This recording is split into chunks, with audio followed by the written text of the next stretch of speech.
সাধের সুখের ঘরটাই নিজ হাতে ভাঙতে হচ্ছে কড়াইল বস্তির মানুষকে, কেননা সামনেই আগুন। নিজের ঘর গেলেও যেন আগুনের গ্রাস থেকে বাঁচানো যায় অন্যের সহায় সম্বল। বেলা 2:30। হঠাৎই আগুনের খবর পেয়ে যে যার মতো করে ছুটে আসেন কাজে বাইরে থাকা বস্তির বেশিরভাগ মানুষ। কিন্তু ততক্ষণে আগুন ছড়িয়ে পড়েছে বস্তির বউবাজার এলাকায়। প্রাথমিকভাবে ফায়ার সার্ভিসের 11টি ইউনিট আসে আগুন নেভাতে।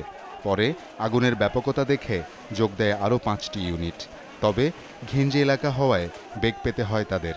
সহযোগিতার জন্য এগিয়ে আসে স্থানীয় যুবকেরা। প্রাণপণে চলে আগুন নিয়ন্ত্রণের চেষ্টা। আমরা অফিস ফালাই দিয়া আমরা দ্রুত আইসা সবাই একসাথে মিলিত হয়ে আমরা আগুন নিয়ন্ত্রণে আনার চেষ্টা করতেছি। বাজার করতে আইছিলাম, পরে থেকে ওই জায়গায় আগুন লাগছে, পরে জায়গায় আগুন লাগছে, পরে দৌড়াদৌড়ি করে লোকজন খবর দিচ্ছে বাস। আর ফায়ার সার্ভিস ঠিকমতো আসতে পারে নাই। প্রায় 3 ঘন্টার চেষ্টায় আগুন নিয়ন্ত্রণে এলে পুড়ে যায় প্রায় 500 ঘর। শেষ সম্বলটুকু হারিয়ে ভেঙে পড়েন নিম্ন আয়ের মানুষগুলো।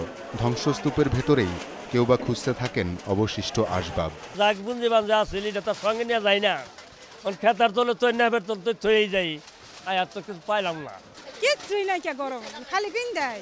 কি করবো, কোনো তো কোনো যাবো, সব জিনিসপাতি ধরে না, চালে টালে যা আছিল সব শেষ, কোনো জিনিসই নেই, খালি আমার জানটা।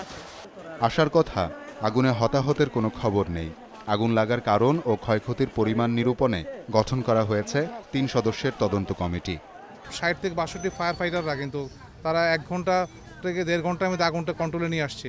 এখানে নিখোঁজ এখনও কিছু খবর পাওয়া যায় না, বা একজন হয়তো কিছু আগুন গায়ে লেগেছিল, ঝলসে গিয়েছে, বাট আপাতত কিন্তু নিখোঁজের কোনো খবর নাই। সব মিলিয়ে আগুনে ক্ষতিগ্রস্ত হয়েছে প্রায় 2.5 থেকে 3,000 মানুষ। ঘিঞ্জি এলাকায় কিভাবে আগুন থেকে বাঁচা যায় সেই প্রশিক্ষণ ও সচেতনতা তৈরির উপর জোর দিচ্ছে ফায়ার সার্ভিস। কড়াইল বস্তির এই ঘিঞ্জি বসবাসের জায়গাতেই হঠাৎ করে আগুন লেগে গেল। মাত্র 1.5 ঘন্টাতেই শত শত পরিবার নিঃস্ব হয়ে গেল এই আগুনে।